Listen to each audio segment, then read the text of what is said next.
પાટણ જિલ્લાના સમી ખાતે 77મા પ્રજાસત્તાક પર્વની જિલ્લા કક્ષાની ભવ્ય ઉજવણી રાજ્ય કક્ષાના મંત્રી અને જિલ્લા પ્રભારી સ્વરૂપજી ઠાકોરની અધ્યક્ષતામાં યોજાઈ હતી। મંત્રીએ ગૌરવભેર ત્રિરંગો લહેરાવી પરેડનું નિરીક્ષણ કર્યું હતું। આ પ્રસંગે સમગ્ર વાતાવરણ રાષ્ટ્રભક્તિના નારાઓથી ગુંજી ઉઠ્યું હતું।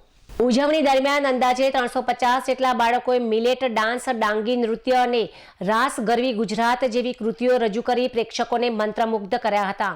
પોલીસ દળના અશ્વ સોના દિલ ધડક કરતબોએ વિશેષ આકર્ષણ પણ જમાવ્યું હતું। આ ઉપરાંત વિવિધ સરકારી વિભાગો દ્વારા સાયબર ક્રાઇમ, પ્રાકૃતિક ખેતી અને અંગદાન જેવા વિષયો પર આધારિત આકર્ષક ટેબ્લોનું પણ પ્રદર્શન કરવામાં આવ્યું હતું। આ ઐતિહાસિક અવસરે મંત્રીના હસ્તે સમી તાલુકાના વિકાસના કામો માટે ₹25 લાખની ગ્રાન્ટનો ચેક અર્પણ પણ કરવામાં આવ્યો હતો।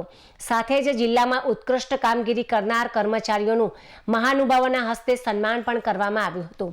પોતાના સંબોધનમાં મંત્રી સ્વરૂપજી ઠાકોરે જણાવ્યું હતું કે વિકસિત ભારત 2047 માત્ર સંકલ્પ નથી, પરંતુ 140 કરોડ ભારતીયોની પ્રતિબદ્ધતા છે। વડાપ્રધાન નરેન્દ્રભાઈ મોદીના નેતૃત્વમાં ભારત વિશ્વ મંચ પર નવી ઊંચાઈઓ સર કરી રહ્યું છે અને મુખ્યમંત્રી ભૂપેન્દ્રભાઈ પટેલના માર્ગદર્શન હેઠળ ગુજરાત દેશનું ગ્રોથ એન્જિન બન્યું છે।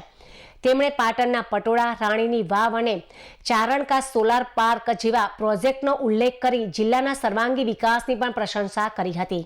આ કાર્યક્રમમાં જિલ્લા પંચાયત પ્રમુખ હેતલબેન ઠાકોર, ધારાસભ્ય લવિંગજી ઠાકોર તેમજ પૂર્વ મંત્રી Dilipji Thakor, collector Tushar Bhatt, DDO CL Patel, SP VK નાઈ સહિતના અધિકારીઓ, પદાધિકારીઓ અને મોટી સંખ્યામાં નગરજનો ઉપસ્થિત રહ્યા હતા।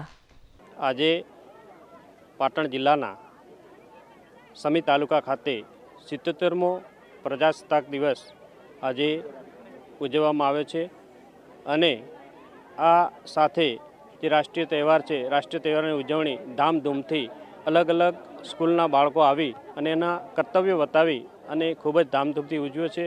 સાથે જે સરકારની વિવિધલક્ષી યોજનાઓ છે એની પણ અત્યારે અહીં જાહેરાત કરી અને લોકોને વિવિધ યોજનાઓ અપનાવવા માટે પણ આહવાન કર્યું છે।